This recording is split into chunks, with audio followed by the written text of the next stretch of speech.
नमस्कार, मैं हूं आपके साथ सारा चौहान। विदेश की खबरें आप देख रहे हैं और ह्यूस्टन से लाइव बुलेटिन लेकर एक बार फिर मैं आपके सामने हाजिर हूं। और सबसे पहले बात करेंगे फ्रांस में हुई G7 समिट की। जी हां, इस खास बैठक की जिस पर दुनिया भर की नजरें टिकी रही। जी हां, केंद्र बिंदु में रहे प्रधानमंत्री नरेंद्र मोदी और अमेरिका के प्रेसिडेंट डोनाल्ड ट्रंप। दोनों लीडर्स के बीच, दोनों नेताओं के बीच ये मुलाकात पूरे 16 महीनों बाद हुई, जिसकी चर्चा दुनिया भर में की गई। इसके अलावा अमेरिका और ईरान के बीच चल रही ये जंग खत्म हो चुकी है। बात पाकिस्तान की भी, जहां पर लोग दाने दाने को मुहताज हो रहे हैं। पाकिस्तान में जमकर बवाल हो रहा है। और बात करेंगे G7 समिट की। जी हां, फ्रांस के एवियन शहर में G7 समिट हुई, जिसमें प्रधानमंत्री नरेंद्र मोदी और अमेरिका के प्रेसिडेंट डोनाल्ड ट्रंप के बीच द्विपक्षीय मुलाकात हुई।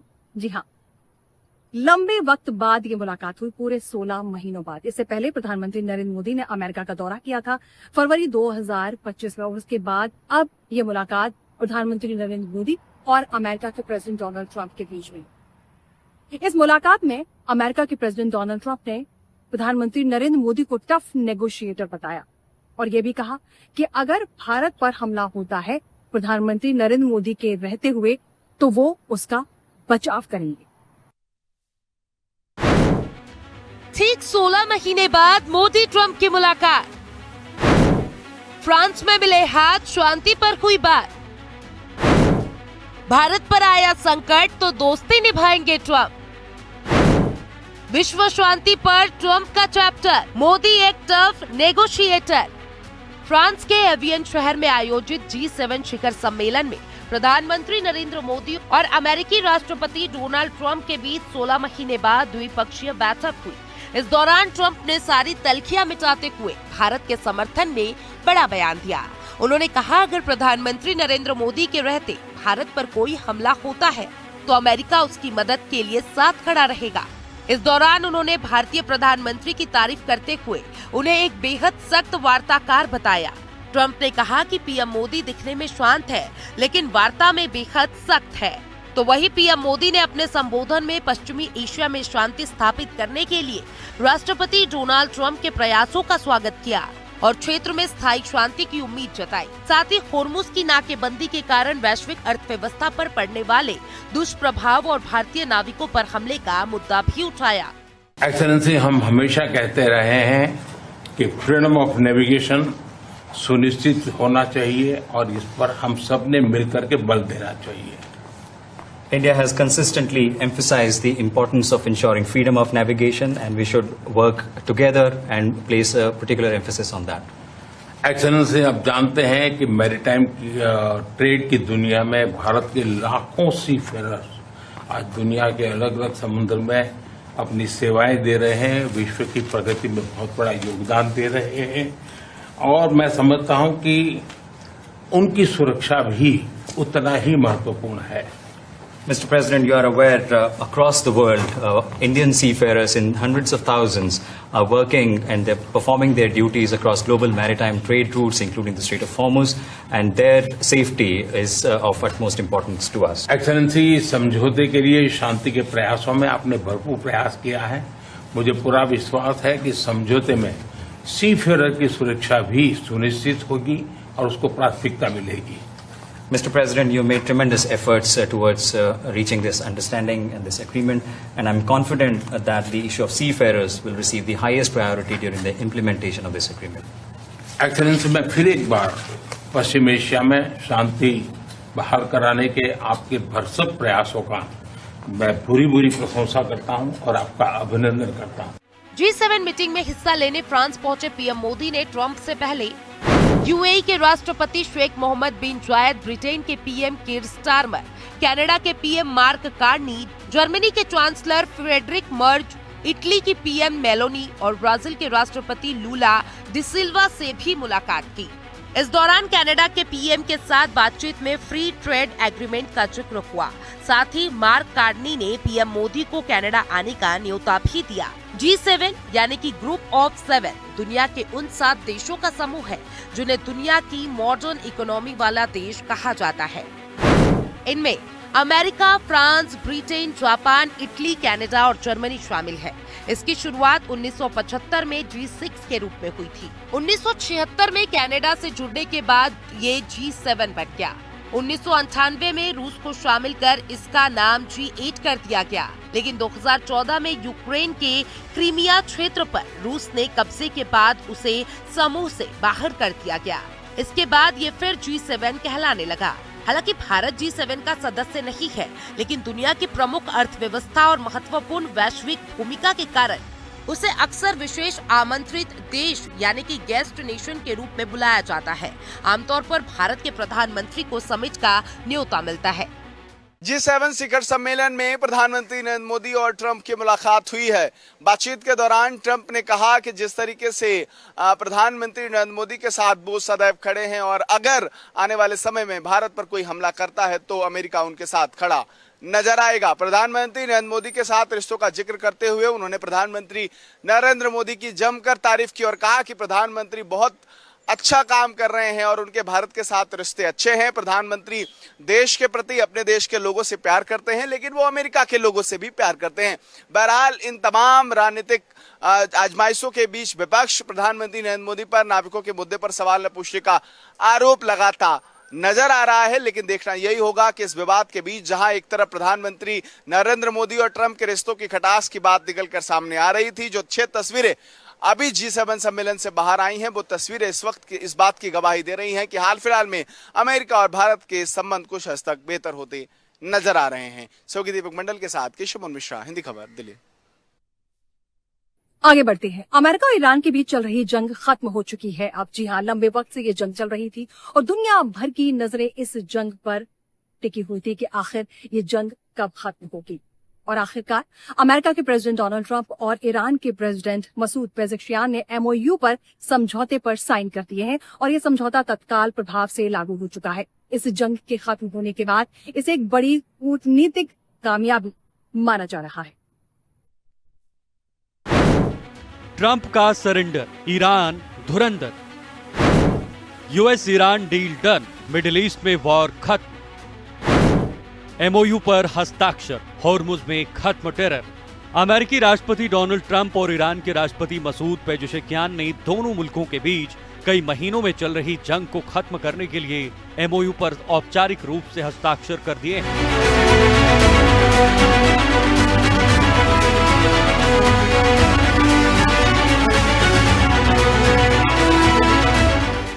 अमेरिकी और ईरानी अधिकारियों की माने तो दोनों देशों के राष्ट्रपतियों ने हाल ही में इस MOU पर साइन किए हैं, जिसके बाद ये समझौता तत्काल प्रभाव से लागू हो गया है, जिसकी गवाही खुद अमेरिका के राष्ट्रपति डोनाल्ड ट्रंप ने दी है।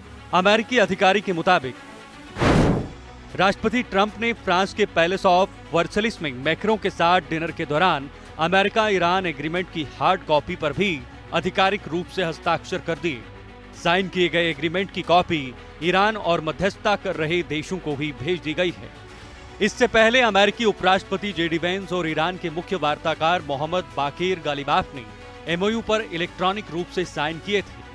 अमेरिकी राष्ट्रपति ने दावा किया कि ये डील पूरे क्षेत्र में शांति और सुरक्षा लाएगी। यूएस ईरान डील के बीच जिन अहम मुद्दों पर बात हुई, उनमें लेबनान समेत सभी मोर्चों पर सीज फायर, ईरान कभी न्यूक्लियर हथियार नहीं बनाएगा, होर्मुज स्ट्रेट बिना टैक्स खुलेगा, ईरान को तेल निर्यात पर पूरी छूट, फ्रीज संपत्तियां जारी होंगी, 60 दिनों में अंतिम समझौता, जिनेवा बैठक आगे की बातचीत के लिए ईरान के नुकसान पर $300 अरब फंड शामिल है। अमेरिकी अधिकारियों का दावा है कि MOU पर साइन होने से दोनों देशों के बीच लगभग 4 महीने से चला आ रहा संघर्ष खत्म हो गया है। उधर ईरान के विदेश मंत्रालय के प्रवक्ता इस्माइल बघाई ने कहा कि तेहरान को अपने तेल की बिक्री बिना किसी परिवहन या बीमा संबंधी प्रतिबंध के करने की अनुमति मिलनी चाहिए। उस बिक्री से होने वाली आय तक उसकी पूरी पहुंच होनी चाहिए। इससे पहले स्विट्जरलैंड के लूजन शहर के पास बर्गनास्टॉक रिजॉर्ट में होने वाले हस्ताक्षर समारोह की तैयारी के बीच अमेरिकी अधिकारियों ने चेतावनी दी थी कि यह समझौता सिर्फ एक प्रारंभिक ढांचा है। दोनों पक्ष किसी भी समय अंतिम समझौते से पीछे हट सकते हैं। उधर ईरानी अधिकारियों का दावा है कि स्विट्जरलैंड के जिनेवा में होने वाली बैठक अब हस्ताक्षर के लिए नहीं बल्कि आगे की बातचीत के लिए होगी। समझौता अभी प्रारंभिक ढांचा है, जिसे 60 दिनों में अंतिम रूप दिया जाएगा। उधर फ्रांस के राष्ट्रपति मैक्रों ने डील का स्वागत किया है। करीब 108 दिनों की जंग के बाद अब शांति की उम्मीद जगी है, लेकिन ये सिर्फ शुरुआत है। अगले 60 दिनों में क्या अंतिम समझौता होता है या नहीं, इस पर पूरी दुनिया की नजरें टिकी हुई हैं। बहरहाल जिस तरीके से जिन शर्तों पर ये एमओयू साइन हुआ है, उन शर्तों पर दोनों देश अडिग रहेंगे या नहीं, यह आने वाला समय निर्धारित करेगा। बहरहाल अब देखना यह होगा कि आखिरकार जिस तरीके से हॉर्मोज के बंद होने के बाद जो संकट देखने को मिल रहा था और अलग अलग समय पर जो वैश्विक स्तर पर ऊर्जा संकट उत्पन्न हो रहा था, अब उससे समाधान कैसे निकलेगा। भारत जैसे तमाम देश जो लगातार हॉर्मोज के माध्यम से तेल का उत्पादन आयात करने का काम करते हैं, अब क्या वो संभव हो सकेगा और ये ऊर्जा संकट कब खत्म होगा, इस पर सबकी निगाहें बनी हुई हैं। सहयोगी दीपक मंडल के साथ केशव मिश्रा, हिंदी खबर, दिल्ली। और अब बात करेंगे पीओके की। जी हाँ, पाकिस्तान के अवैध कब्जे वाले कश्मीर में शांतिपूर्वक प्रदर्शन कर रही जनता पर हमला किया गया, अटैक किया गया। बिजली, पानी, बुनियादी सुविधाओं के लिए जो जनता है, जो आवाम है, वो सड़क पर उतरी हुई थी, प्रदर्शन कर रही थी, जिसके बाद पाकिस्तानी सेना ने उन निहत्थे लोगों पर अटैक किया, जिसकी वजह से कई लोग मारे गए और कई लोग घायल हुए।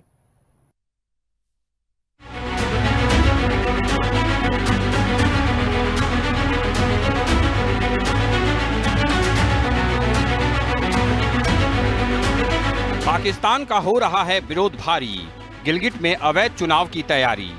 भारत ने कहा खाली करो गिलगिट पाकिस्तान। करीब 72,000 वर्ग किलोमीटर का क्षेत्र संवैधानिक पहचान के संकट से जूझ रहा है, क्योंकि गिलगिट बाल्टिस्तान की आवाम अब संवैधानिक और राजनीतिक शक्तियों के लिए सड़क पर है। आर्थिक से कहीं ज्यादा शिकायतों का जोर अब राजनीतिक अधिकारियों के लिए दबाव बना रहा है, लेकिन बड़ी वजह विधानसभा की 12 सीटों पर अवैध चुनाव को लेकर मचा बवाल है। भारत का रुख साफ है कि आखिर कौन सा हक है जिसके बलबूते पाकिस्तान यहाँ चुनाव करा रहा है। पूर्ण संवैधानिक अधिकार, संसाधनों पर स्थानीय नियंत्रण, रोजगार में स्थानीय हिस्सेदारी, भूमि और खनिज पर प्रभाव, सांप्रदायिक तनाव का हल। गिलगिट पाकिस्तान जम्मू कश्मीर का हिस्सा है, भारत का अभिन्न अंग है, लेकिन पाकिस्तान ने इस इलाके में अवैध कब्जा किया है। भारतीय विदेश मंत्रालय ने साफ कहा है कि जम्मू कश्मीर का भारत में 1947 में हुआ विलय पूरी तरह कानूनी, अंतिम और अपरिवर्तनीय है। ऐसे में गिलगित बाल्टिस्तान समेत पूरे जम्मू कश्मीर और लद्दाख पर भारत का अधिकार है। भारत ने कहा कि पाकिस्तान की ओर से वहां चुनाव कराना या कोई प्रशासनिक बदलाव करना पूरी तरह से अवैध है।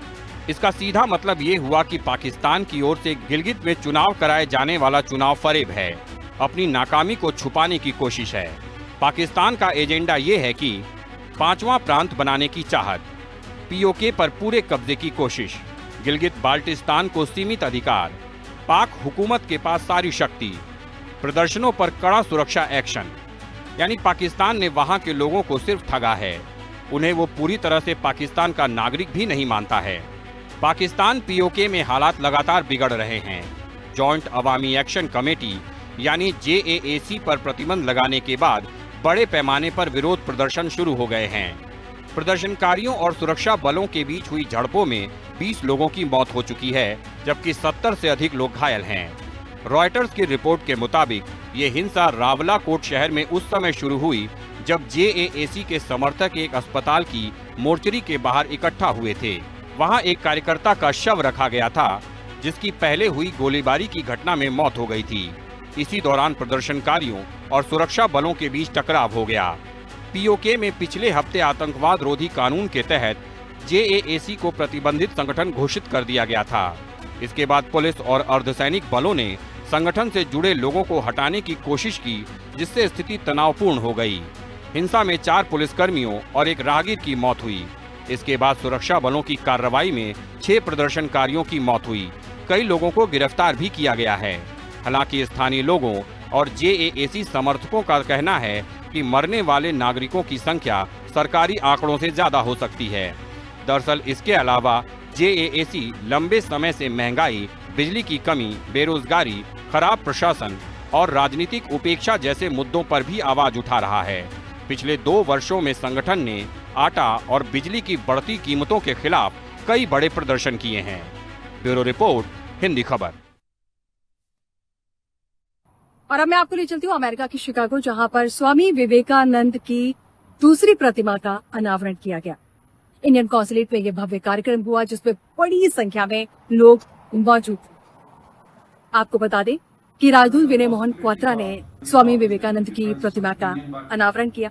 यूएस इंडियन कम्युनिटी फाउंडेशन ने स्वामी विवेकानंद की प्रतिमा के निर्माण में अहम योगदान दिया है। Thank you very much.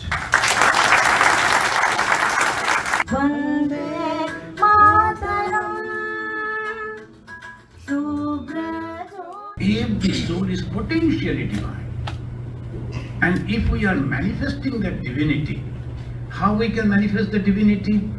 By helping others. That's why Swami Vivekananda, I don't know from when, he is my hero. From a young age, I used to always worship him. And after finishing my study, I thought myself, no, I should dedicate myself to Vivekananda's work. So this is Swami Vivekananda, one of the world's greatest spiritual teachers and visionaries. His teachings transcended borders, cultures, and religions. He reminds us that common humanity is far greater than our differences. His teachings encourage people to see the divine spark in every individual and to embrace unity, understanding, and mutual respect. He represented the best of Indian civilizational heritage, and whatever that Indian civilizational heritage represented in terms of tolerance, in terms of harmony, in terms of dignity, as Commissioner Moore referred to. So it's really a very humbling experience for me to have inaugurated his statue here today. The song, India has been a great civilization, it was there, but in a modern state, in that sense, national awakening was happening, and this song really accelerated that. People like Swami Vivekananda told us what we are, what is our identity as a nation. So all these 150th year of the Vande Mataram, 250th year of the Declaration of American Independence. आप देख रहे थे विदेश की खबरें। Houston से live bulletin में बस इतना ही। अगले शुक्रवार ठीक 5 बजे एक बार फिर आपसे मुलाकात हो जाएगी।